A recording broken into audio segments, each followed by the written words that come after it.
são Lauro Campos e Marielle Franco, do PSOL, Leonel Brizola Alberto Pasqualini, do PDT, a Fundação Ordem Social do PROS, Fundação Cláudio Campos e Fundação Astrogildo Pereira Cidadania. A proposta do ciclo é essa: reunir personalidades públicas com visões diversas para alimentar debates sobre a proposta e as crises políticas, né, econômicas e sanitárias vividas no Brasil. Nós estamos vivendo um tempo desse, difícil. Não é exagero dizer que a pandemia tem causado transtornos maiores na vida das mulheres, isso é fato. E que já é difícil numa situação normal, pois as mulheres assumem, em sua maioria, tarefas domésticas, ganham menos, ocupam espaços com remunerações abaixo. Então, são inúmeros de desafios que nós, mulheres, enfrentamos. Então, essa fala será muito diversificada, porque eu quero aqui, então, nesse momento, apresentar as debatedoras. Nós teremos aqui, como debatedoras, serão 4 debatedoras. A primeira que eu vou falar aqui é a Luísa Erundina, é deputada federal pelo PSOL de São Paulo, está no 5º mandato na Câmara de Deputados, foi prefeita de São Paulo entre 1989 e 1992, a primeira prefeita da cidade a ser eleita democraticamente, que eu tenho a honra de saber que ela veio várias vezes aqui no meu estado também, e era uma figura que a gente se espelha muito. A Leonora Menicucci, que foi ministra de Políticas para as Mulheres e secretária executiva do Ministério das Mulheres, da Igualdade Racial e dos Direitos Humanos no governo da presidente Dilma Rousseff. A Miguelina Vecchio, que é a presidente da Ação Mulher Trabalhista, vice-presidente do PDT e vice-presidente da Fundação Leonel Alberto Brizola Alberto Pasqualini. E a Vanessa Graciotti, que é a dirigente nacional do PCdoB, ex-senadora e ex-procuradora da mulher no cenário federal. Essas são nossas debatedoras, e é sob essa ótica dessas mulheres diversas que nós iremos, então, iniciar a nossa webconferência nesse ciclo, debate aí pela democracia, pela vida e esse tema tão importante das mulheres. Então, eu convido agora a nossa querida Luísa Erundina para fazer a fala de 7 minutos dentre essas convidadas. Uma boa tarde, que nós tenhamos um excelente debate. Bom, boa tarde, companheiras, companheiro, que integram aqui esse painel, né, que vamos debater o tema do dia, que desde março vem preocupando e vem penalizando o povo brasileiro, especialmente as mulheres brasileiras. Eu quero saudar a Eleonora, a Jaqueline, nós fomos do mesmo partido, PSB. Eu sou muito amiga do Vitor Buarez, que era governador na época, e ele também participava da Frente Nacional de Prefeitos, que a gente integrava, e por isso eu fui muitas vezes, e eu gosto muito daquele estado, e gosto muito das pessoas daquele estado. Então, prazer reencontrá-la, e inclusive como vice-governadora do estado do Espírito Santo. A minha amiga Eleonora, essa grande guerreira, essa mulher lutadora, foi, sem dúvida nenhuma, uma das melhores secretárias da mulher, aliás, ministras da mulher em nosso país, deixou um legado, deixou uma história de luta em defesa dos direitos das mulheres. A nossa sempre senadora, a Vanessa Graziotin, faz uma falta enorme, não só a luta das mulheres, mas, sobretudo, as lutas das mulheres no Senado. E ela se destacou durante todo o mandato dela, os mandatos dela, ela teve mais de um mandato, exatamente no enfrentamento as questões que diziam respeito às mulheres e outras questões que diziam respeito à democracia, às liberdades e o desenvolvimento do país com foco na questão da mulher. E também a Michelini, desculpe, também eu não a conheço pessoalmente, mas tenho informações da sua luta do PDT pelas questões que, inclusive, eram foco de dedicação e de empenho do inesquecível governador Leonel Brizola, né, que prestou grandes serviços à democracia brasileira, governador do Rio de Janeiro, E faz muita falta, essas figuras nos faltam e nos fazem muita falta.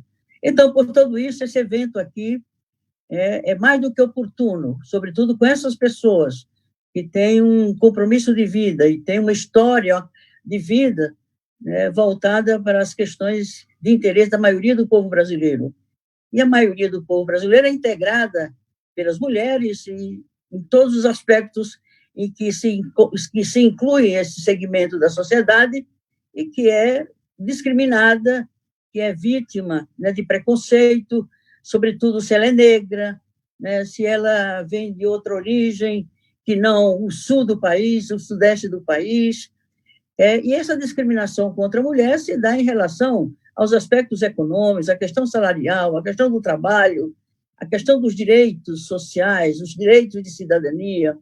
E quando ocorre uma crise como a que estamos vivendo hoje, que não é uma crise só sanitária, é uma crise gravíssima do ponto de vista sanitário, em razão da pandemia, né, do coronavírus, e que já vem, né, de uma crise da saúde pública no Brasil de muito tempo, né? A pandemia agrava, mas já encontrou, por exemplo, o Sistema Único de Saúde esvaziado, deteriorado, com poucos recursos ou sem quase recursos, desprestigiado pelos governos, rejeitado pelas políticas públicas de saúde na linha dessa que vive hoje, que alguns outros que vieram antes. Então, por tudo isso, quando há uma crise, essa é uma crise multifacetada, é uma crise econômica, é uma crise social, é uma crise ética, é uma crise política, e hoje é uma crise institucional, que põe em risco, inclusive, a democracia e o Estado democrático de direito. Então, por tudo isso, esse debate vem nos ajudar a ouvir as experiências de cada uma de vocês, e quero saudar também as companheiras internautas que nos acompanham dos seus estados, de suas cidades, e que se sintam como se estivessem nesse painel aqui conosco, fazendo esse debate, e que a gente quer tirar dele exatamente orientações, sugestões, né, experiências que estão sendo vividas e perspectivas para o pós-pandemia. Porque se é uma crise que já vinha ocorrendo não só na saúde, mas no trabalho, o índice enorme de desemprego, a questão da educação, que veio também uma crise enorme desde sempre, com o agravamento do governo atual, que não é um governo, é um desgoverno, e a cada propósito de mudança estrutural é um desmonte daquilo que nós mulheres, nós brasileiros e brasileiras, conquistamos ao longo das décadas e dos séculos, estão sendo ameaçados e se perdendo muito daquelas conquistas. E a gente sabe, com uma crise desse porte, né, com tantos impactos e efeitos perversos sobre as pessoas, sobre as famílias, sobre os mais pobres, sobre os mais vulneráveis, e nós, mulheres, desde sempre, pela desigualdade que existe entre nós e a população masculina, né, vítimas nós do machismo, que cada vez se acentua mais, sobretudo em tempos tristes como os de hoje, né, além também do machismo, né, do racismo, do preconceito, da homofobia e todos aqueles aspectos que atingem a maioria. E dessa maioria, as mulheres todas, nós todas, sobretudo as mulheres das classes trabalhadoras, somos mais impactadas do que qualquer outro segmento.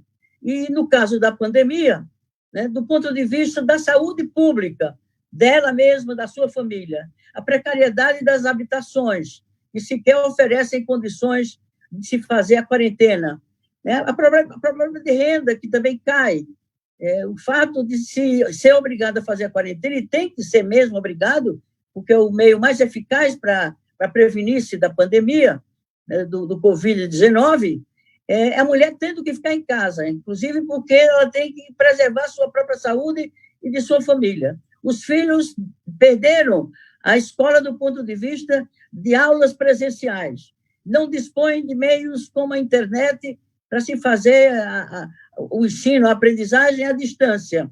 O homem, que também é vítima da pandemia, e o machismo se acentua, tem se acentuado nesse período. Os altos índices de violência doméstica, violência contra a mulher, violência contra a criança, a violência contra o idoso. Como o homem tem mais tempo e convive mais dias, mais tempo do dia com a sua companheira, com a sua mulher, com seus filhos, o machismo dele se agudiza e coloca a mulher numa situação de extrema vulnerabilidade e desproteção, porque os recursos, os meios, os instrumentos que existem de ação política, de ação pública a favor da mulher contra a violência doméstica, nesse período fica mais difícil e fica mais raro, fica mais distante essa atenção de proteção da mulher vítima de violência. O emprego também pega forte sobre a mulher, o desemprego. A moradia, por sua vez, também. A necessidade, muitas vezes, de mesmo a pandemia sendo um risco real, ela é obrigada a ir trabalhar para poder garantir alimentação dentro de casa, porque ela tem, entre outras tarefas, a manutenção da casa, que, em geral, o homem não garante isso. E, apesar de toda a dominação que ele exerce sobre a mulher e sobre a família, ele não é muito eficiente, muito eficaz na sua responsabilidade de manter a família em todos os aspectos que cabe a ele a manter. Portanto, a mulher brasileira, sobretudo a mulher trabalhadora, a mulher negra, a mulher indígena, temos visto aí, né, o que está acontecendo com a população indígena. Enfim, somos a parte da sociedade, desde sempre pela cultura dominante no país. Temos sido vítimas de todos os males que afetam a sociedade brasileira. E quando se trata de uma crise desse porte, um desgoverno como o que existe aí, um descaso com os direitos humanos, com os direitos sociais, com os direitos de cidadania, sem dúvida nenhuma, a pandemia, portanto, o Covid-19, o problema de saúde pública e o desemprego em massa, o aumento da violência e da discriminação contra a mulher, e tudo mais, do ponto de vista psicológico, do ponto de vista emocional, as crises de depressão que atinge fortemente as mulheres, como os dados da ciência vêm demonstrando, e os estudos e levantamentos vêm a indicar que todos esses males, que já são comuns na vida das mulheres trabalhadoras, das mulheres negras, das mulheres indígenas, das mulheres pobres, isso se agrava muitas vezes, se multiplica muitas vezes a gravidade desses efeitos nesse período, nessa crise e nesse momento de transição de uma civilização para outra, porque eu não tenho a menor dúvida que essa fase de destruição dos modelos todos que existem no mundo, não só no Brasil, e que estão em crise, caracteriza exatamente um novo ciclo histórico-social que eu espero seja outro, com outro nível, depois dessa pandemia, construídos, sobretudo, pelas mãos das mulheres. E nós, mulheres, somos, sobretudo, educadoras, somos sujeitos históricos e somos responsáveis por aquilo que acontece na sociedade. Um grande beijo e estou ansiosa para ouvir essas companheiras, para a gente dialogar no mesmo nível de interesse, de qualidade e de vontade de nos ajudar mutuamente nesse momento crítico da nossa vida. Obrigada. Obrigado, queridíssima Luísa Erundina. Muito boa explanação, seus 7 minutos. Bateu em cima aqui. Eu quero, então, convidar para a sua síntese inicial a nossa querida Eleonora Menecuz. Pode falar, Eleonora. Boa tarde, Jaqueline. É um prazer ter você, uma vice-governadora tão jovem, e com os cabelos tão lindos, um rosto tão lindo, e de um estado tão forte. Eu tenho aí também, como a Luísa, várias amigas. Uma delas eu quero destacar aqui, a nossa querida Irine Lopes, né, que é deputada estadual, hoje aí, e que foi uma ministra que me antecedeu por 1 ano, né? E crédito é bom e vale a pena, assim dá. Então, é um prazer enorme estar aqui. Eu também já fui aí como ministra, eu fui entregar os ônibus lilazes para fazer enfrentamento à violência contra as mulheres na área do campo, floresta, e fui fazer a assinatura do terreno para a Casa da Mulher Brasileira. Enfim, dá até tristeza de falar nessas políticas todas que nós fizemos, porque hoje é terra arrasada. Verdade. Quero cumprimentar a minha amiga, mas amiga do peito, do coração, a Luísa, a primeira prefeita nordestina na maior cidade do país, a paraibana retada da Luísa, aqui em São Paulo, que fez a diferença, porque ela não fazia nenhuma concessão. Eu trabalhei na área da saúde da mulher, no governo dela, e eu sou da Universidade Federal de São Paulo e fui lá ajudar na área da saúde da mulher. E meio que troquei com a Luísa. Ela veio para São Paulo e eu, logo depois que saí da prisão, eu fui para Paraíba. Então, ela veio da Paraíba e eu fui para Paraíba. E eu fiquei lá 12 anos, na Paraíba. E a Luísa, como todas sabemos, ela é uma referência para nós, mulheres brasileiras, né?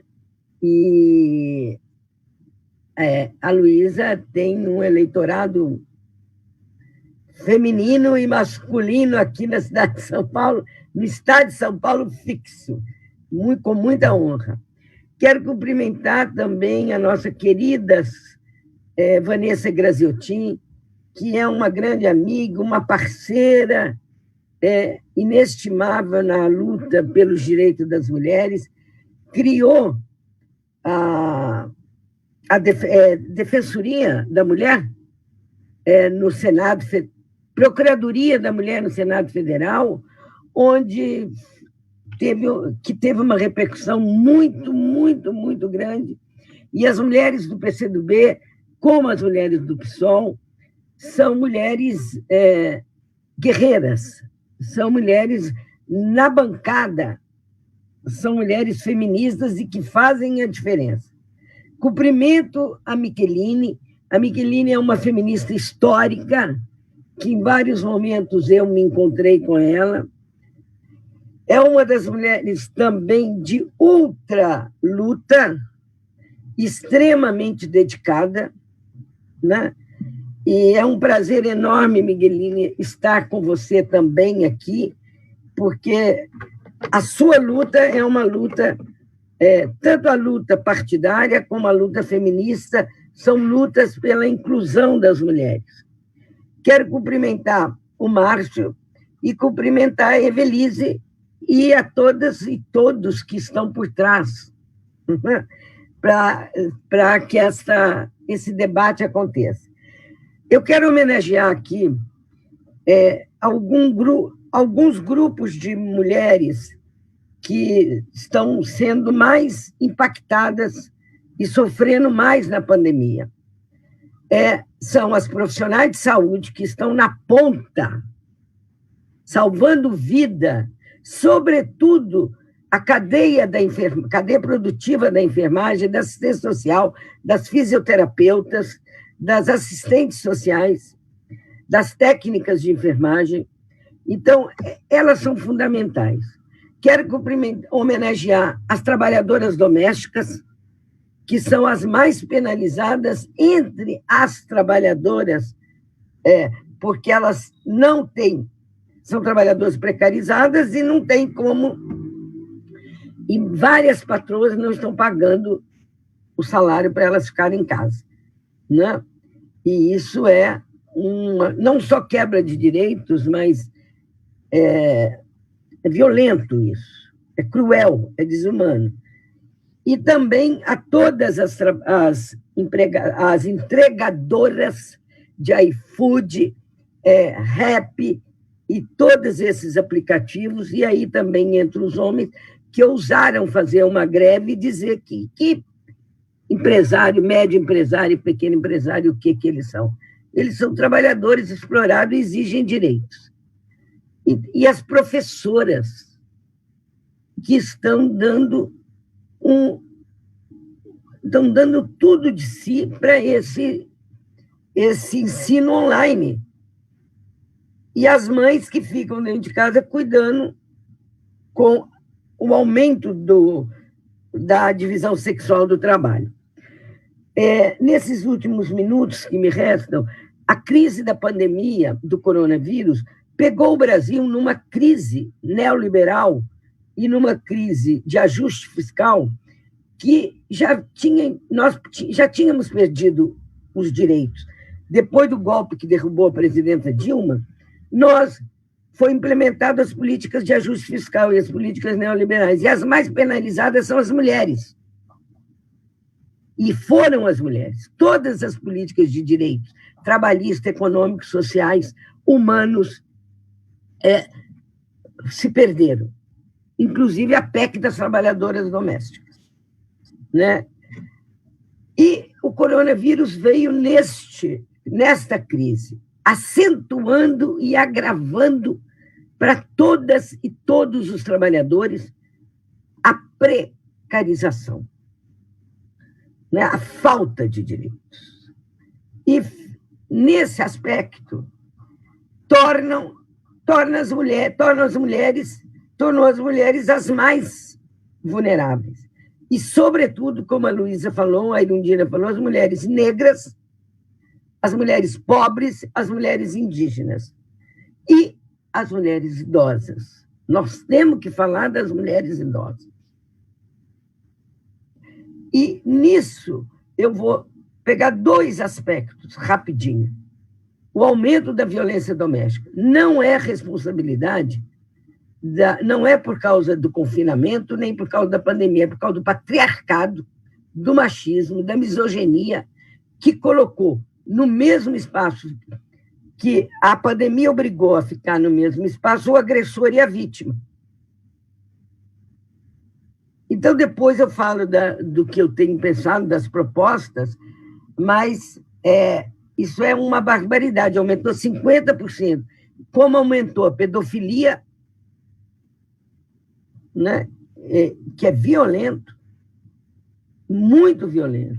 E a outra coisa que eu quero falar é sobre a necessidade de uma política de cuidado, porque o cuidado foi uma sobrecarga, já é uma sobrecarga das mulheres, por causa do patriarcado, e ele está colocando as mulheres num estresse, provocando crises de saúde mental que são importantíssimas de serem observadas. E, finalmente, eu quero dizer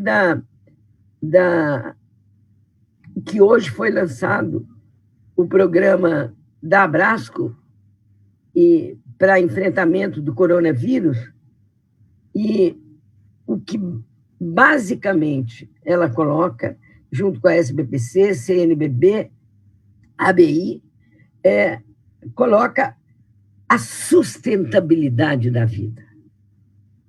Nós estamos neste momento. Qual é essa sustentabilidade?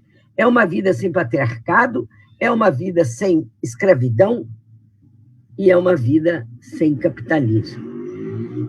É aí que as mulheres podem encontrar o seu direito. Obrigada, é um prazer, e eu volto no final. Quero ouvir as outras também. Fui bem precisa. Bem precisa, até adiantou seu tempo, Eleonora. Você já ficou com crédito aqui no tempo. Eu quero, então, passar agora para a nossa querida Miguelina Vecchio, para poder... Eu tenho uns segundos. Ah, foi em cima? Não, você foi em cima do tempo, está aqui marcando. Eu pensei que você tinha adiantado um pouquinho, mas não, foi em cima. Foi em cima do tempo. Miguelina Vecchio está com a palavra. Depois vai voltar, tá? Bem, então, boa tarde a todas.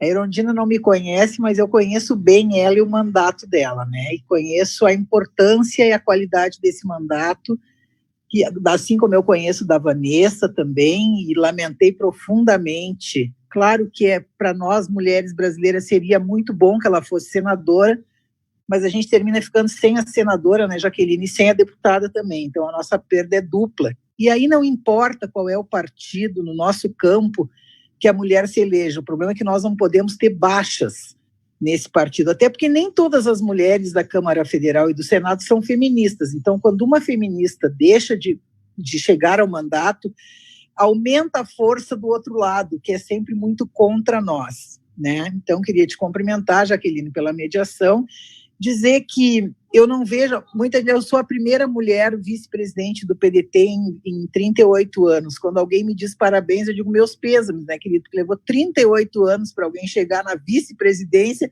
não pode ser comemorado, tem que ser lamentado. Mas eu queria, exemplo de outras companheiras, assim, me congratar, me abraçar as minhas companheiras da Ação da Mulher Trabalhista que estão aqui nessa live, assistindo a live com a gente, e dizer para elas que eu me esforço todos os dias para estar à altura de representá-las, o que não é fácil, porque representar líderes é uma coisa muito difícil. Quero dizer que, pelo fato de ser a primeira mulher a ser vice-presidente do partido, e com o presidente do partido que nós temos, o Carlos Lupe, fica bem mais fácil essa tarefa, né? Ele foi criado por mulheres, por uma mãe que naquele período já era uma mãe feminista, que educou ele para respeitar as mulheres, e aí o trato diário fica bem mais facilitado, né? Porque eu tenho uma personalidade bastante aguerrida, né? Eu sou filha de Inhansã, então eu gosto de uma briga, né? Eu gosto do vendaval, mas eu procuro, claro, como fazer consenso. Hoje eu presido o Fórum Nacional de Mulheres de todos os partidos no Brasil, tenho a honra de conviver com a TT do PSOL, com a Dora do PSB, com a Fátima Pelais do MDB. O PCdoB não tem comparecido ao nosso fórum, mas a Liege era uma presença significativa e muito militante no nosso fórum. E todas as mulheres de partido estão imbuídas de uma única luta, né? Que é fazer com que as eleições sejam mais justas para as mulheres. O sistema de representação no Brasil já não é justo, né? Ele é um sistema masculino, heterossexual, branco, e ele realmente não oportuniza mulheres negras a chegarem ao poder, não oportuniza mulheres indígenas, ainda que nós tenhamos uma Índia do PSOL ou da Rede, não estou me lembrando bem, mas é de um desses dois partidos, que é maravilhosa, mas são poucos, né? Frente à sua importância, são muito poucas. E a gente tem travado uma luta dentro do fórum para trazer, a gente consensua aquilo que é possível. Claro que tem coisas que são impossíveis de nós consensuar, da ultra-esquerda, da ultra-direita fica muito difícil, mas a gente tem conseguido consensos, e hoje a Dorinha na Procuradoria da Câmara e a Soraya na mesa diretora da Câmara tem facilitado o trato com o fórum. Então a gente foi tomando um corpo maior, a gente está lidando com algumas coisas da eleição que nos deixam muito para trás nesse processo. Esses dias eu fiz um debate aí na Câmara sobre... a companheira está me dizendo que é a Joênia da Rede, que é a indígena. Obrigado, companheira, por me lembrar, né? E alguém me disse, porque as mulheres não ganham a eleição porque são despreparadas. Não, eu tenho certeza que uma deputada que se elege mulher, ela é 10 vezes mais preparada que um homem no seu estado e no seu partido. O que falta, às vezes, é o partido reconhecer que o espaço das mulheres não pode ser negociado e que as mulheres que dirigem os organismos de mulheres do partido têm que ter alguma autonomia. Hoje, no PDT, toda a direção nacional do movimento de mulheres é direção nacional do partido. Eu sou a vice, mas nós temos outras mulheres. Por quê? Porque eu não entendo a participação de uma mulher dentro da cúpula de um partido se ela não for dirigente das mulheres. Quem é que escolhe as mulheres que vão para a executiva do partido? É os homens do partido? Não, isso não me serve. Eu só acredito na autonomia das mulheres quando é o organismo de mulheres do partido que escolhe as mulheres que vão representar o coletivo das mulheres. E no nosso é assim. E olha que tem alguns homens que esperneiam, né?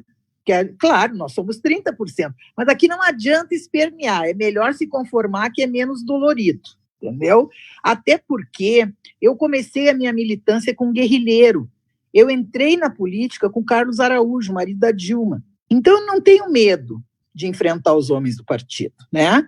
E eles passaram a me respeitar e respeitar todas as mulheres, porque eu não tenho problema nenhum de decolar um avião no Rio Grande do Sul e desaforar um lá no Amapá. Entende? Porque se ele fizer alguma coisa para as mulheres do PDT, aqui tem enfrentamento e tem enfrentamento pesado.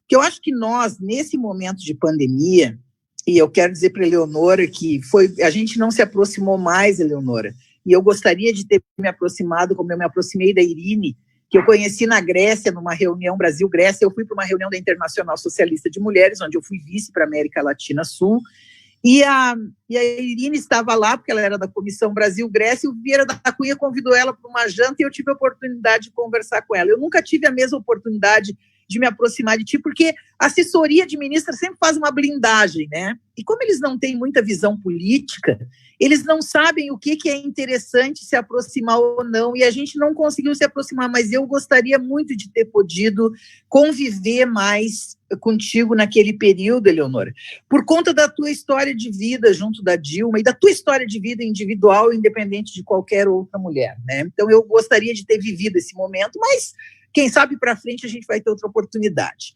Eu quero dizer que esse momento, ele é um momento que, assim, primeiro o Brasil está vivendo, eu tenho tanta vergonha quando eu saio do Brasil, e eu fui para a Mongólia, para uma reunião da Internacional Socialista, para falar sobre gênero, e até fazer um painel sobre alienação parental, e eu fiquei 2 horas falando sobre pedalada fiscal da Dilma. Eles tinham uma visão totalmente distorcida do que tinha acontecido. Eles achavam que a Dilma tinha saqueado os cofres públicos do Brasil. Eu tive que explicar o que aconteceu. Por quê? Porque a imprensa também deturpa as coisas, né? A imprensa não é toda do nosso campo e não é, às vezes não tem interesse na manutenção das nossas coisas, termina detonando, porque queriam se livrar e olha no que deu. Olha no que deu. É uma vergonha. É um absurdo o que está acontecendo nesse país. O que é esse... Não existe Ministério da Mulher no Brasil, né?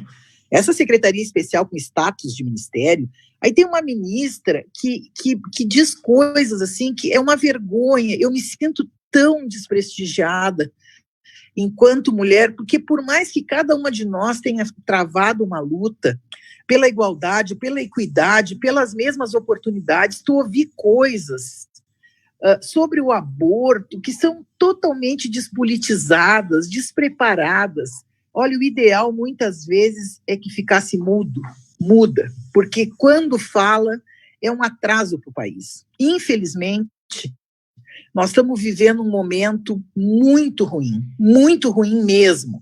E eu acho que assim, o aumento da violência doméstica, a impossibilidade das mulheres denunciarem de dentro de casa agressão, as mulheres empregadas domésticas, que são a grande massa de trabalhadoras precarizadas desse país, que não estão recebendo porque estão sendo demitidas, porque o governo faz um discurso de que não vamos demitir, estamos não sei o quê, as mulheres empregadas domésticas estão sendo demitidas.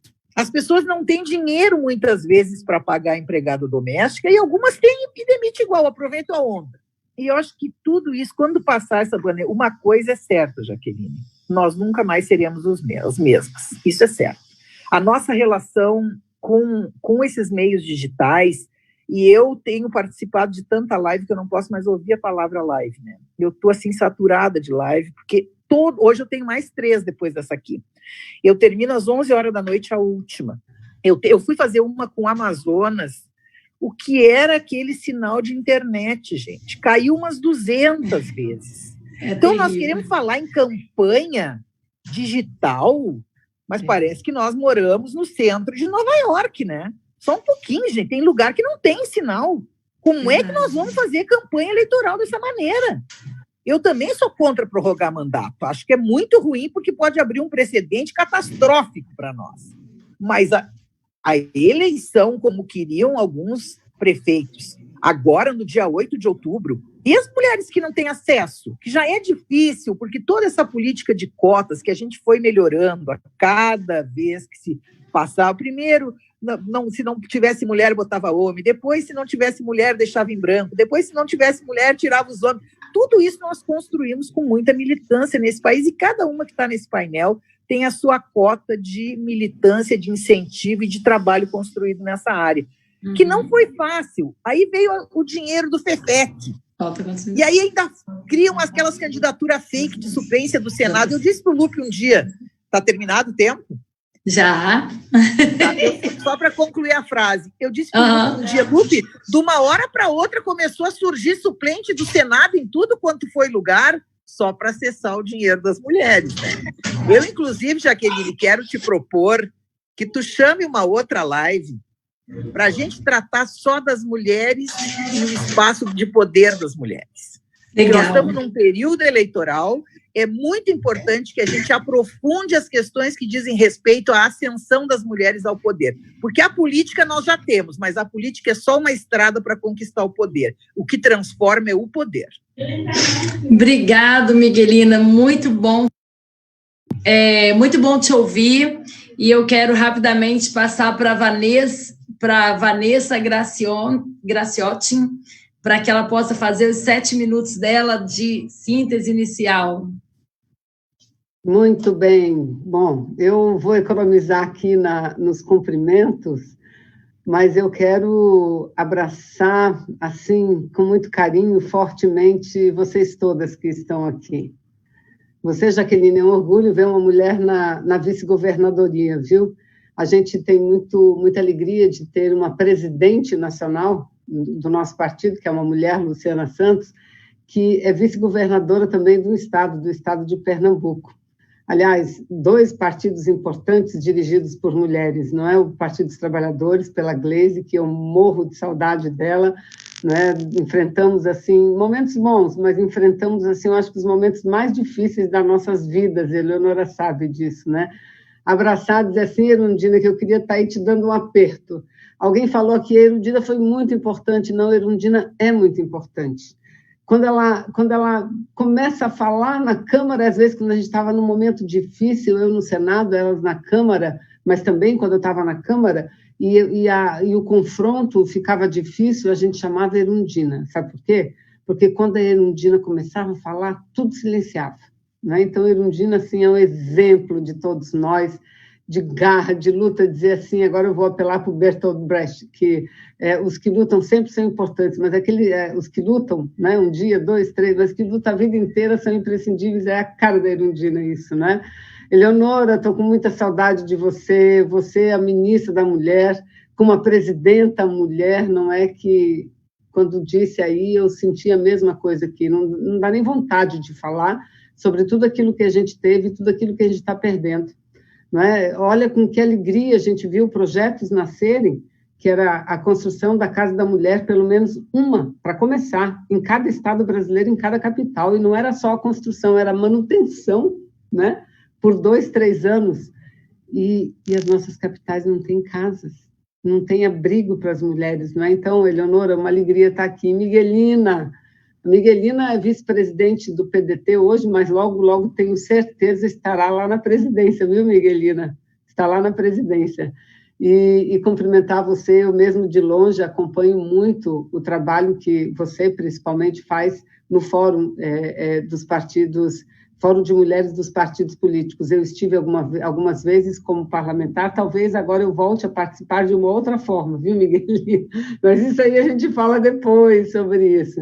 E cumprimentar aqui todas as fundações pela realização desse debate. São debates importantes, que estão vindo de tempo já, debate em democracia, direitos, relações de trabalho, economia, não é? Governo Bolsonaro, incluir essa questão da mulher, da luta de gênero, da luta emancipacionista é fundamental, é fundamental. Então, eu acho que a gente tem que rodar e voltar aqui. Não precisa ser nós, exatamente, nós, as mulheres, vamos trazer homens, mas debater assuntos ligados à luta emancipacionista. Porque se a gente preza tanto a democracia, se a gente acha que a democracia é fundamental, e a gente vive um momento grave, como todos disseram aqui, democracia em risco, mas se a gente preza por isso, não dá para imaginar. Mulher, metade da população, metade do eleitorado, e alijada de quase tudo. Subrepresentada ainda nos espaços de poder, né, que a gente tem que ficar aplaudindo uma governadora, uma vice-governadora. Nós temos uma governadora no Brasil, a Fátima, querida, que saiu lá do Senado e foi para o governo, não é? Então, esse debate tem que estar muito presente nos nossos partidos, né?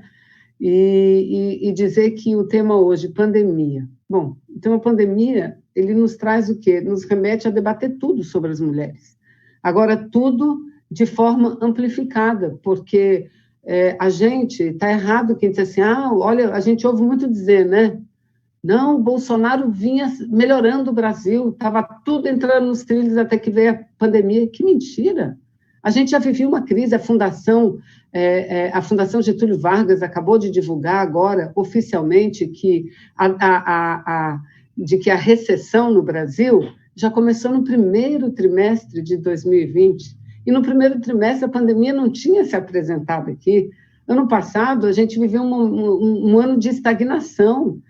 Porque pegou um governo falido, mentira, não pegou o governo falido coisa nenhuma. Pegou uma crise econômica que, aliás, primeiro o Lula enfrentou e depois a Dilma. E nós tínhamos todas as condições para tirar o Brasil daquela crise econômica. Só que não, eles optaram por aprofundar a crise, porque o objetivo deles, a prioridade, não era acabar com a crise, a prioridade era tirar a Dilma. A prioridade era derrotar um projeto de país, de um país soberano, de um país altivo, de um país independente, de um país que buscava reduzir as desigualdades sociais, as diferenças regionais. Então, foi isso que eles destruíram, e o resultado está aí, não é? Então, a gente já via numa crise e a pandemia só piorou tudo. E piorou ainda mais por quê? Porque as nações, todas atingidas pela pandemia, sabem que para enfrentar a crise e para recuperar a economia, o Estado tem que ter uma ação forte. E o Bolsonaro está dizendo que não, que assim que a pandemia acabar, volta aquela tal austeridade, que não é austeridade, é a benevolência, que, aliás, nunca parou, para os grandes, e o abandono completo dos mais pobres. Então, é óbvio que nesse cenário de aprofundamento de uma crise que é de saúde, que é sanitária, mas também é social e é econômica, principalmente, quem mais sofre são as mulheres, são os pobres. Eu volto a pegar os dados da Fundação Getúlio Vargas, que foi publicada agora há uns dias. Você veja, tudo indica que a forma que o Brasil vai sair da crise, e tem, segundo os economistas, 3 formas possíveis, né? Aquela forma em V, que ele cai rapidamente, mas sobe rapidamente, e de uma forma mais homogênea. A forma em L, que a queda econômica é brusca, demora mais a recessão, né? Demora um pouco mais, mas depois há uma subida. E há uma outra forma, que é a forma em K. A K, letra K, sim, um risquinho para cima, um risquinho para baixo. Eles dizem, os economistas, que o caso do Brasil será enquadrado na fórmula K. O que significa? Os ricos, as grandes empresas caem, mas sobem rapidamente. E tem ganho com a crise. Já os pobres, as pequenas empresas, as empresas individuais, vão cair e vão sair da crise mais pobres do que entraram. Os trabalhadores mais pobres do que entraram, né? Segundo os dados aqui da Fundação Getúlio Vargas, a renda caiu entre os 50% mais pobres, 6,3%. Os 40% da faixa do meio perderam 0,9% da renda. Os 10% mais ricos ganharam quase 1%, ou seja, não perderam nada, ganharam. Agora vamos pegar dados entre homens e mulheres. A renda dos homens caiu 0,2%. A renda das mulheres caiu 2,8%. Olha só. E é isso e o que explica isso foi tudo que minhas companheiras colocaram já. As mulheres representam 85% da mão de obra na área da saúde e na área social. 70% em média, né? Mas se pegar a enfermagem, assistência aos idosos, o cuidado com os idosos, são mulheres, 85%. Médicos brasileiros, quase a metade, 46% são mulheres. Quem mais sofre com essa pandemia são aquelas trabalhadoras e os trabalhadores que atuam na área de serviços. A área de serviços já está quase que precarizada, está aí o ato maravilhoso dos entregadores nesses últimos dias e das entregadoras, porque o que é isso? Gente, é a nova forma da escravidão, é a nova forma de a gente pensar, a gente só falta ser propriedade um do outro, mas é isso, diz que é empreendedorismo. O que é o empreendedorismo? O trabalhador sair de casa todo dia para trabalhar, sem ter uma proteção, nem nas relações do trabalho, do empregador e nem do Estado, porque diminui.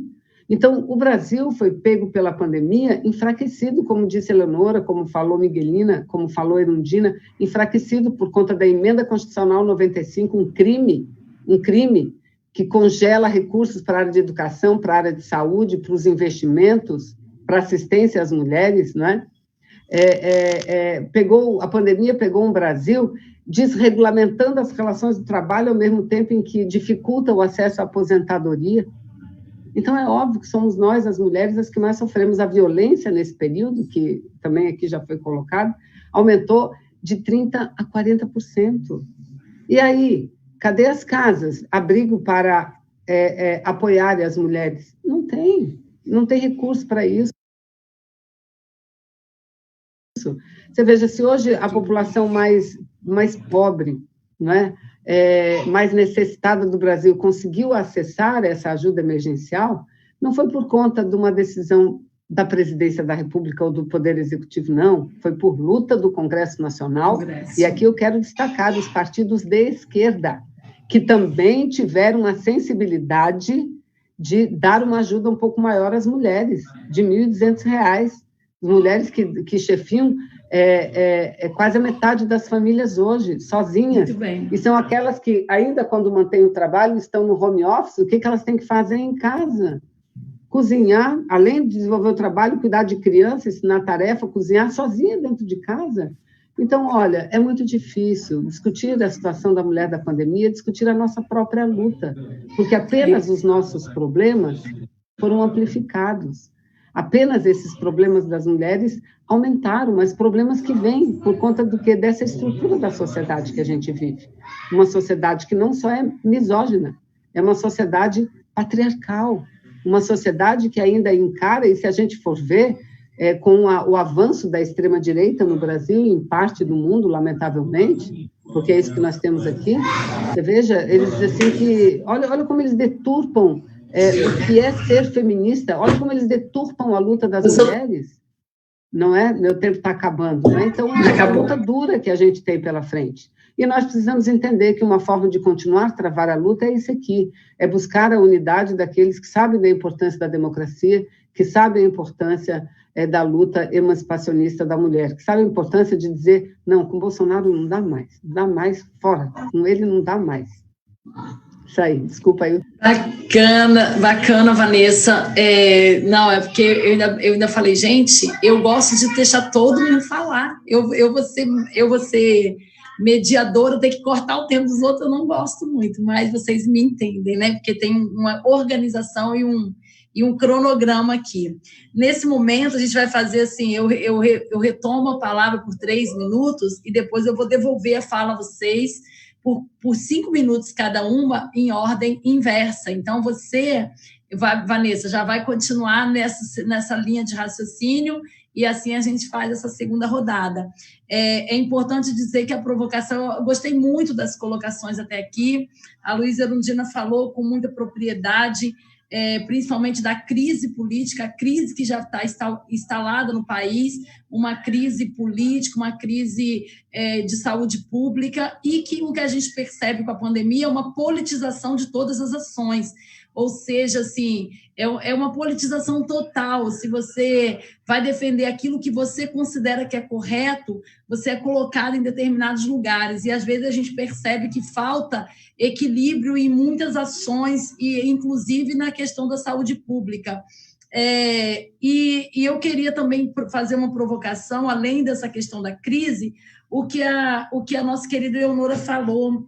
Ela fez uma homenagem às mulheres nominalmente, então ela citou as mulheres à frente da saúde, que muitas têm que deixar os seus próprios filhos em casa, está à frente com risco de contaminação, muitas estão na periferia, e quando retornam das suas casas, as casas não têm locais adequados para isolamento, e a gente fala que o isolamento social é importante e é o único remédio que nós temos contra essa doença, essa pandemia.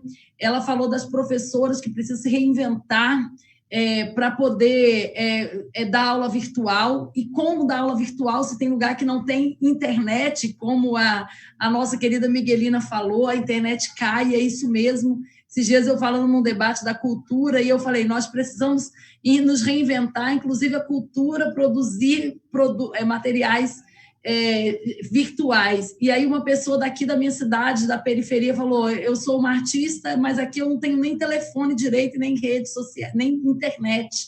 Então, nós temos grandes desafios com a pandemia. Falou também da doméstica e falou dos empreendedores, das empreendedoras individuais. Eu quero um pouquinho falar dessa área, dessa provocação. Eu fui camelô por 15 anos e hoje eu posso subir... Empreendedora não, entregadoras. Você falou entregadoras, né? Eu fui vendedora ambulante por mais de 15 anos aqui no meu estado. Há pouco mais dos 150 metros do Palácio Anchieta, onde eu tenho hoje a oportunidade do Palácio da Fonte Grande de subir a escadaria, passo ali onde eu trabalhei nas barracas, e depois, quando veio o MEI, eu me tornei microempreendedora individual. Hoje o Espírito Santo ele possui aí cerca de 240 mil empreendedores. Quando você olha para o artesanato, 80% são mulheres e foram muito prejudicados com a pandemia. O artesanato capixaba é a coisa mais linda do mundo, é distribuído para várias partes do mundo. A panela de barro, que é as paneleiras, que virou patrimônio imaterial do nosso estado, e assim, a gente percebe que toda essa gama de fontes de renda, você estava falando um pouquinho sobre isso, Vanessa, isso tudo está prejudicado em meio à pandemia, fora a questão das empregadas domésticas, como a Eleonora colocou muito bem, que nesse momento de crise foram demitidas sem nenhuma preocupação com como essas pessoas iriam sobreviver. É interessante deixar registrado que essa doença chegou e não chegou pela classe popular, não chegou pela periferia, ela chegou pela classe média alta.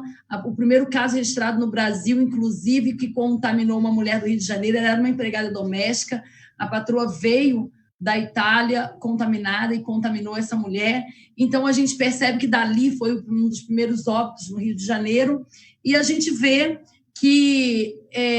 eu hoje de manhã estava debatendo o que a Miguelina falou, que é as mulheres que ocupam um lugar de fala, de poder, como fazer uma campanha em meio à pandemia de forma virtual, sendo que lugares que não têm internet. Então, é outro resultado que vai prejudicar muito as mulheres que estão dentro de uma ascensão. Eu entendo que socialmente a questão da cota, que por mais que nós tenhamos mais de 20 anos de atraso na regulamentação para que realmente o Brasil, todos os países da América Latina que foram aplicando as cotas de forma correta, com sanção, eles foram evoluindo, o Brasil ficou estagnado.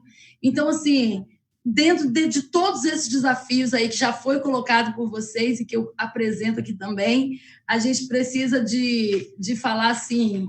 O que fazer em meio a um governo também, ou desgoverno, como vocês mesmos colocaram, que a gente sente falta de uma representação como a Leonora no Ministério das Mulheres, e como a Irine, que ela citou que é do meu estado, uma guerreira, uma mulher presente na luta da sociedade das mulheres, mulheres que nos inspiram.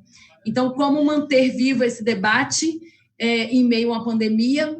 Foi alterado agora o período eleitoral, as mulheres ganharam mais um tempinho. Eu trabalho diretamente com a visibilidade e empoderamento das mulheres com o programa que eu coordeno na vice-governadoria, e dizer que realmente eu preciso ouvir muito vocês como forma de aprendizado para que a gente possa incorporar também a nossa fala, isso tudo que vocês já falaram e um pouco mais. Então, agora eu já devolvo para as convidadas, já fazerem uma fala final, porque agora já é a finalização de 5 minutos cada, iniciando pela Vanessa. E olha só, eu vou tentar aqui falar menos do que 5 minutos, que eu estou em débito. Sabe que eu marquei meu tempo aqui e vi que eu ultrapassei bastante. Eu quero ouvir muito essas 3 professoras, além, óbvio, muito bom te ouvir, Jaqueline, mas ouvir aqui essas 3 mulheres também. Então, ó, eu acho o seguinte, eu quero iniciar aqui, retomar a fala da onde eu acabei. Não há saída com Bolsonaro, não há saída, não é? Não só pela misoginia que ele representa, que ele encerra, pelo fascismo, né? Você veja quem era Bolsonaro. Bolsonaro era aquele que subia...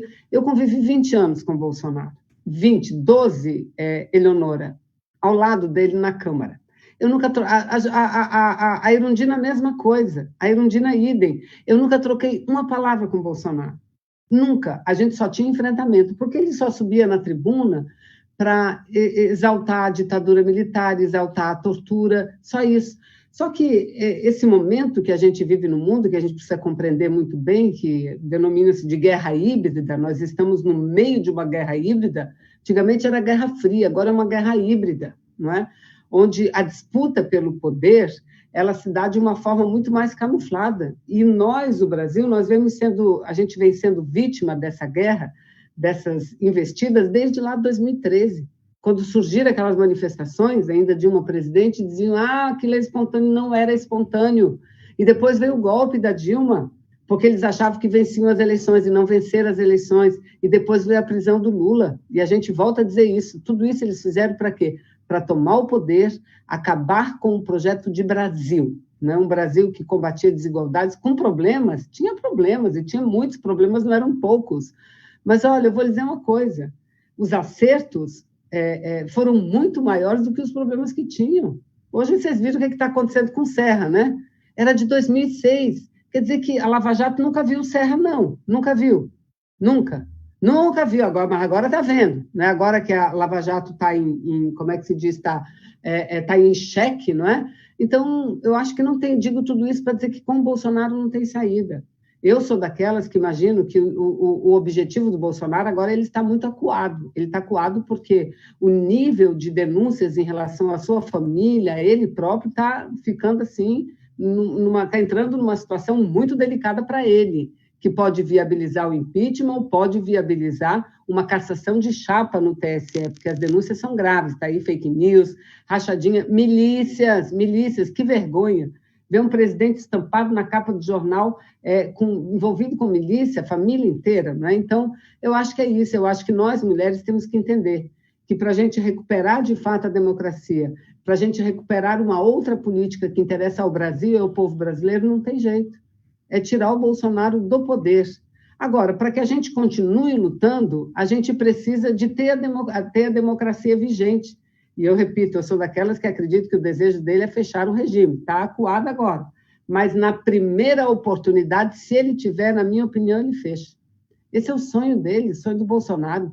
Governar de forma absoluta. De forma absoluta. Ele diz, mas o Bolsonaro não é fascista. É fascista.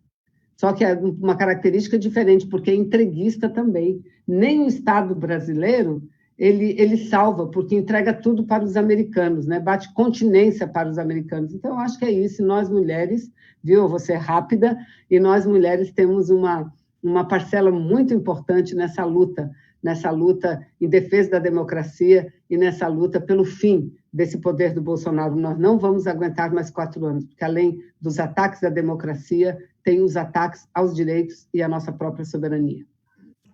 Obrigada, Vanessa, parabéns pela fala. Quero passar rapidamente para a Miguelina, para poder assumir aí também seus 5 minutos. Bem, eu queria só, até pelo cacuete da formação, eu sou socióloga, né?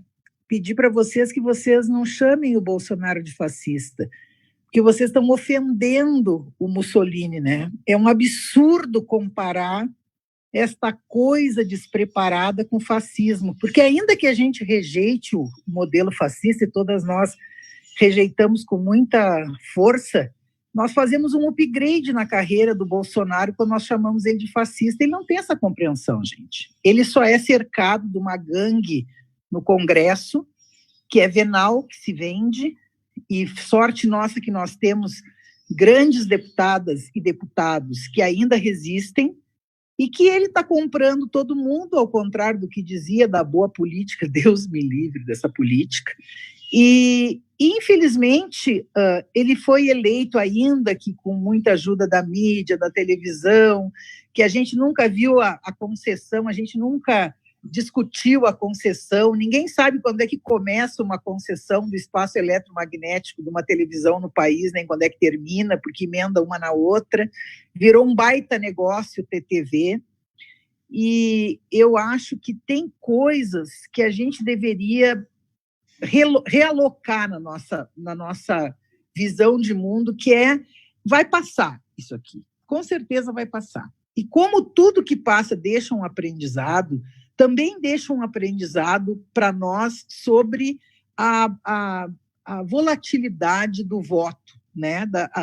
A falta concreta de entender o que um voto é capaz de fazer para uma nação, né? Então, nós entregamos para alguém que tinha 27 anos de mandato, sei lá eu quantos mandatos um atrás do outro, que ninguém sabia que existia, que não tinha essa importância política, não fazia parte dos 100 nem dos 200, eu acho que nem dos 300 melhores, e nunca apareceu em nenhum índice, de repente vira presidente num discurso antipetista que era totalmente despolitizado, mas que pegou. Tanto pegou que está aí, foi eleito, né? Ele não desceu de Marte. E nós temos que fazer uma autocrítica, nós da esquerda também, da nossa incapacidade de sentar numa mesa e avaliar a conjuntura. Então, quando a direita e ela se junta com muita facilidade, ela tem muita competência e muito pragmatismo para isso, nós ficamos discutindo bobagens. Nós ficamos uma coligação atrapalhando a outra, um partido está fazendo uma construção, o outro partido vai lá e se mete no meio, estraga, e aí dá no que dá. Então, agora, acho que isso tem que nos servir de aprendizado para a gente compreender esse processo, senão ele vai ficar muito tempo no poder. Entende? Porque agora, com essa distribuição de dinheiro, ninguém diz que foi o Congresso que aumentou de 200 para 600. É o Magnânimo que resolveu que era muito pouco 200. E eu escuto isso na base. As pessoas, não, quem deu foi o Bolsonaro. Nós estamos com um problema. Nós não estamos escutando o povo. Porque não é o povo que não nos entende, gente. É nós que não entendemos o povo.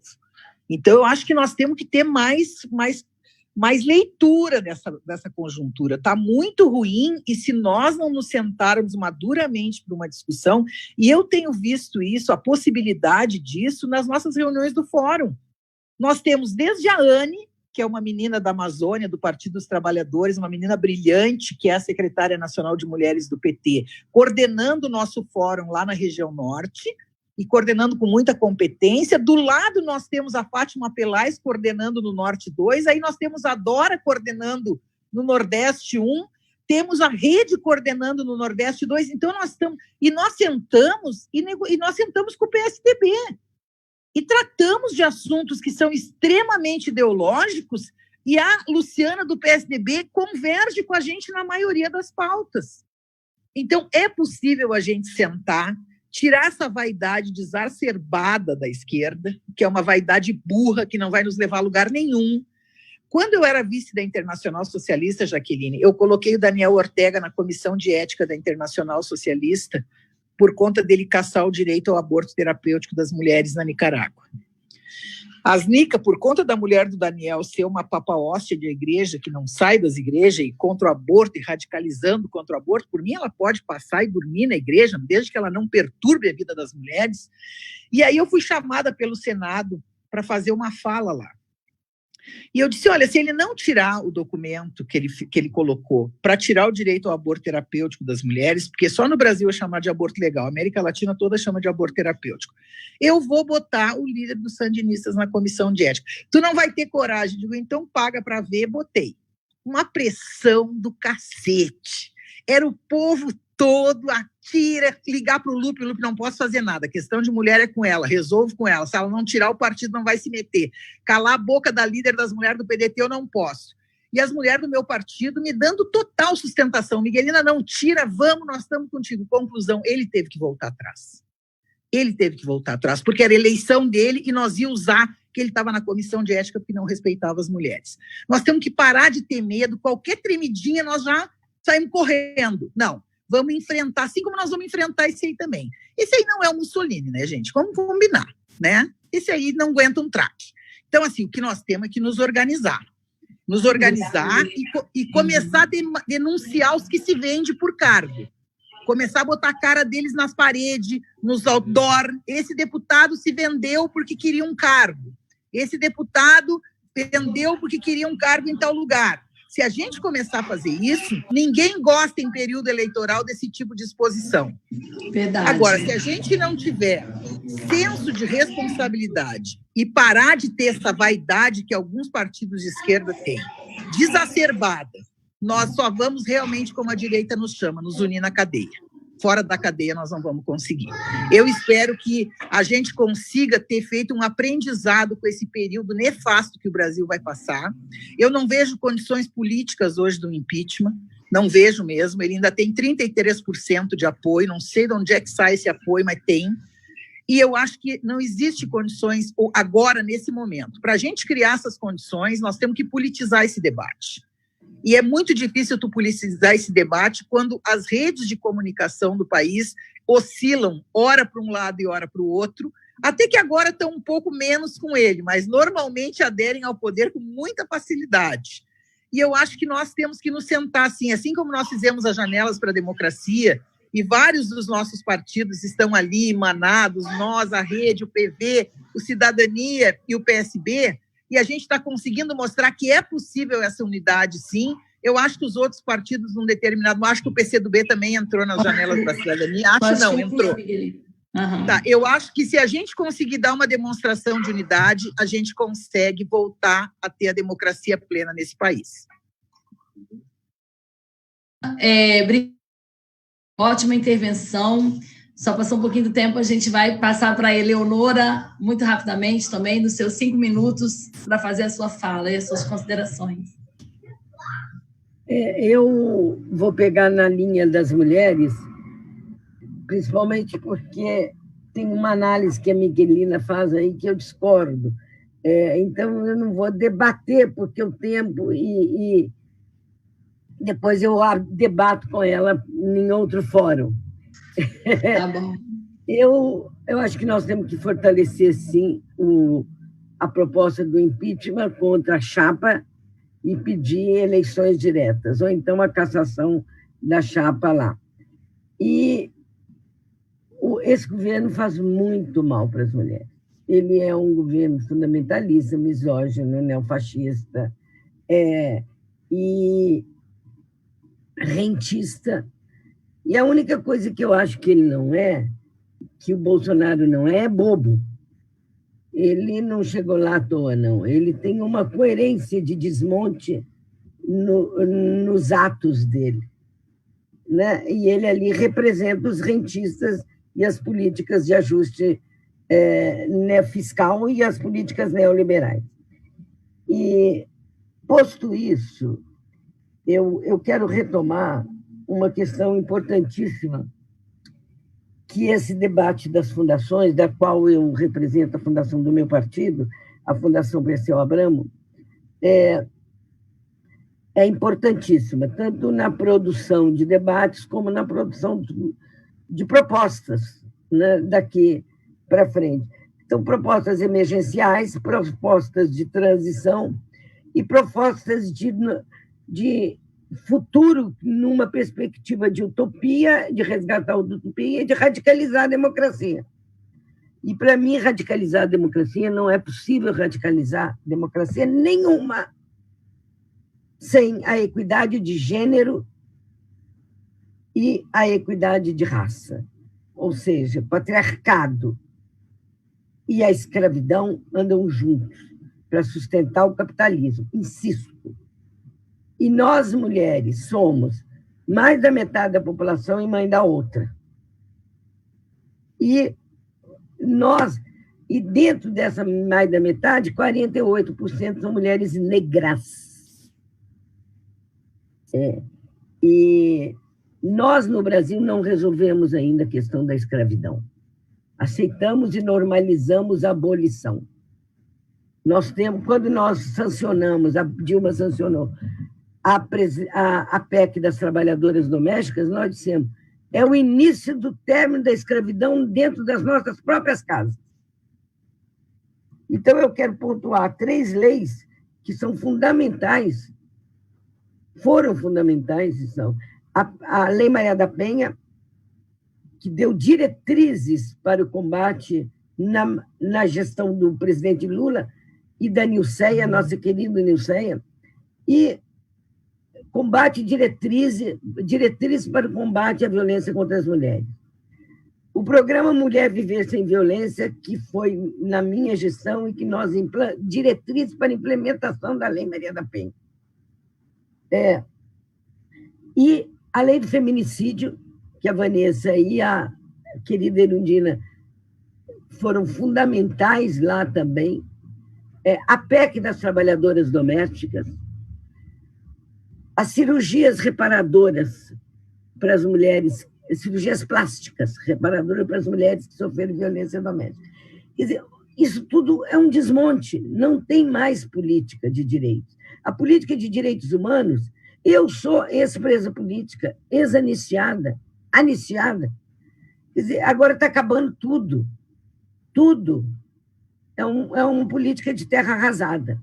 Então, eu quero terminar a minha fala dizendo o seguinte: esse governo é um governo que tem coerência genocida, porque o que ele está fazendo nessa pandemia é matando, é uma necropolítica e uma necropolítica neoliberal.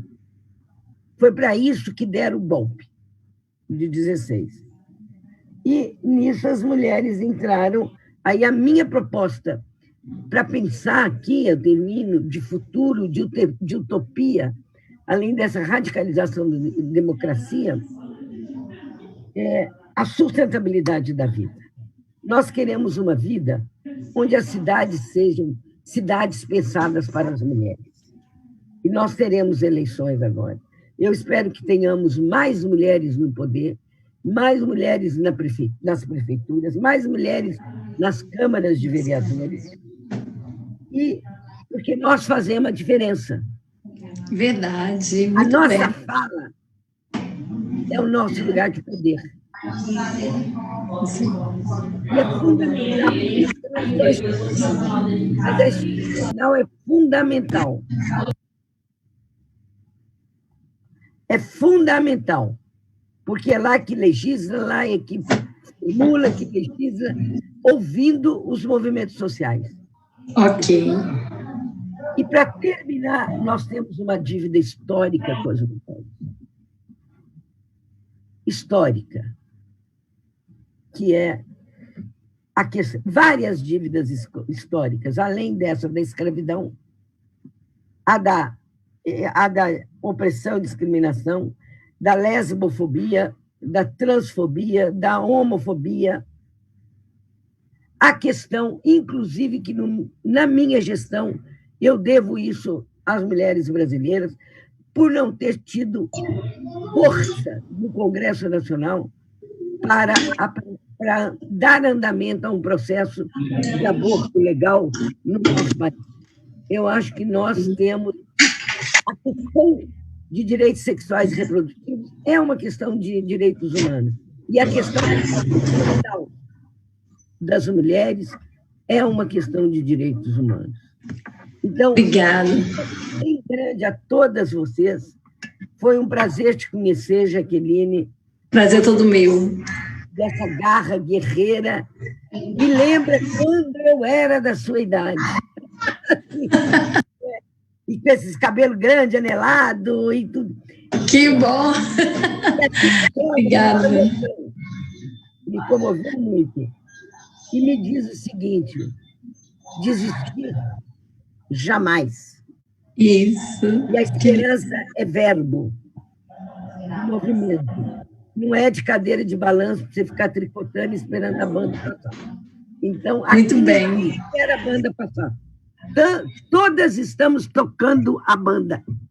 Isso aí, obrigado, minha querida, muito obrigado, Eleonora, parabéns, fala muito bonita, e eu queria fazer o encerramento desse bloco aí agora, de 5 minutos, já as considerações, para a nossa querida Luísa Erundina, que iniciou o debate, vai agora finalizar, e depois eu faço o encerramento da webconferência, agradecendo a todas, ok?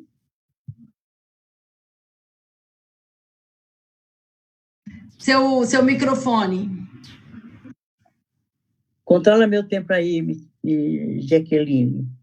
Pessoal, olha, me fez lembrar essa fala de vocês aqui, essa conversa nossa aqui, nesse diálogo, ou triálogo, quadriálogo, sei lá que termos eu poderia usar, né, do que representou para mim esse encontro aqui com essas mulheres extraordinárias, mulheres de luta, mulheres protagonistas, né, mulheres que se afirmam e nos afirma a nós, cada mulher, a partir do desempenho da atuação e da militância de vocês. Eu quero agradecer portanto, o que vocês são, o que vocês trouxeram aqui, né, de ânimo, de alento, de perspectiva de mudança, e aquilo que vocês protagonizam nesse processo de resistência, o desgoverno, né, obscurantista que nós temos aí, e essa perspectiva de que o futuro imediato será melhor do que esse presente terrível com esse desgoverno que temos aí.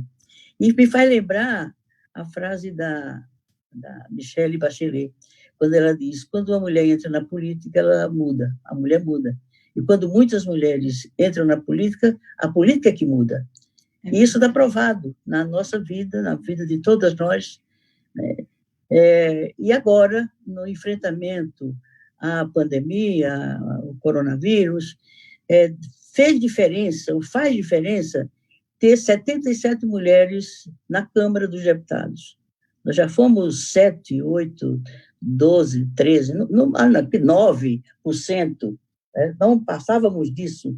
Hoje nós somos 77 na Câmara. E isso faz, sobretudo agora na pandemia, uma diferença enorme. Nós conseguimos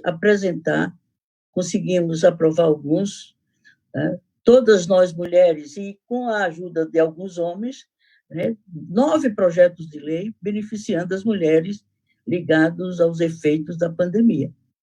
E, com certeza, a gente só conseguiu maioria para esses projetos de lei com a participação dos homens, que nós, mulheres, os convencemos a que eles precisavam apoiar essas propostas. E há uma proposta bastante interessante, que está sendo definida por todas nós mulheres de todos os partidos, ou não de todos, mas de quase todos, que é a renda permanente, a renda básica permanente. Em vez de ser uma renda emergencial que está aí no período da pandemia, portanto, nesse período de emergência, que se queremos aprovar um projeto de lei, já está tramitando lá, para que a renda, além dela ter continuidade pela frente até o fim da pandemia, esses R$600, né, também se aprovar um projeto de lei criando uma renda permanente, uma renda mínima, uma renda básica, né, permanente para todas as pessoas desse país, ou seja, os que estão numa condição social determinada, né, terem acesso a uma renda básica permanente para assegurar seus direitos básicos, seus direitos fundamentais. Então, eu vejo nessa pandemia, né, um crescimento do papel da mulher, seja no parlamento, seja na sociedade, nas instituições, nos partidos políticos. É óbvio, né, que essas mulheres estão na linha de frente do enfrentamento a esse governo, do enfrentamento a essa pandemia e da construção do novo.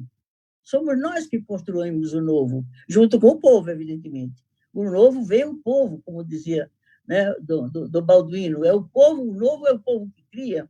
E no povo tem muitas mulheres que estão na linha de frente desse processo de construção do novo. E nessa pandemia, né, a sociedade vai sair melhor. E também nós, mulheres, sairemos melhores e com mais protagonismo, né, na construção dessa sociedade para que ela seja mais fraterna, mais humana, mais equilibrada no tratamento às diferenças, mais rica na integração das diferenças que existem entre os seres humanos. Essas diferenças, né, que cria e melhora a qualidade de uma determinada coletividade, de uma determinada comunidade, de uma determinada sociedade. Um outro traço que vai ficar marcado e crescido nessa pandemia é o espírito de solidariedade.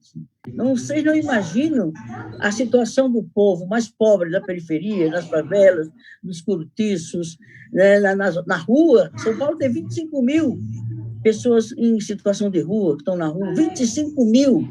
Né? Então, o ambiente de solidariedade, as iniciativas solidárias que estão se dando nessa cidade e no país inteiro, tem um protagonismo forte das mulheres. E esse sentimento de solidariedade, esse princípio de solidariedade vai estar mais presente na sociedade do que estava antes dessa pandemia. E eu sou otimista em relação ao futuro. Não o futuro, esse futuro de um governo tal, que muda para outro governo qual. Né? Por exemplo, nós da esquerda, nós das esquerdas, nos cobram unidade. Tudo bem, todos nós somos a favor da unidade. Eu acho que a gente só cresce politicamente juntando as nossas forças, quais que sejam essas forças, não só as mulheres, mas o conjunto dos membros dos partidos, quando um dia a gente conseguir construir um projeto que tenha a cara da esquerda, ou seja, a cara dos valores, dos princípios do socialismo. E o socialismo não é um modelo de governo, não é um modelo de Estado, não é um modelo de sociedade, não é um modelo, é um modelo de vida, é um estilo de vida.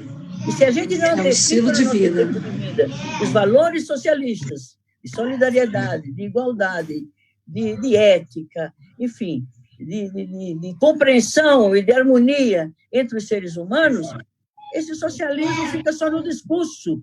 Então, nós, que nos dizemos socialistas, somos marcados pela formação socialista.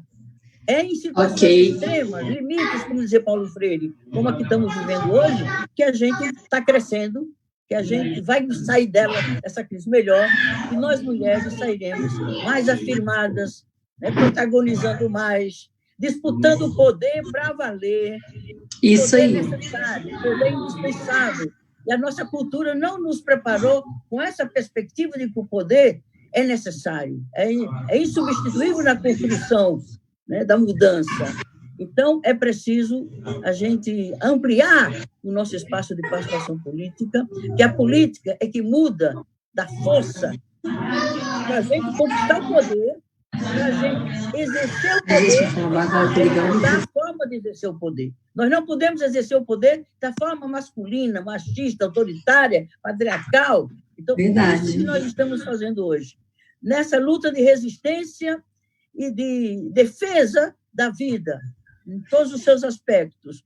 Isso nos preparará, isso nos vai dar uma condição de enfrentarmos com melhores condições, com mais unidade entre nós, com mais humildade entre nós, porque ninguém é melhor nem pior do que ninguém. Tem umas que têm mais oportunidade do que outras, mas no dia a gente perceber, nós somos maioria, não só quantitativamente, mas somos maioria enquanto diversidade e capacidade de construir o novo, ninguém vai segurar a gente. E a sociedade precisa de homens e mulheres com essa cabeça, né, capaz de perceber que o mundo será melhor depois desse enorme desafio que estamos enfrentando. É um novo ciclo histórico-social que vai vir aí, através da espiral dialética da história.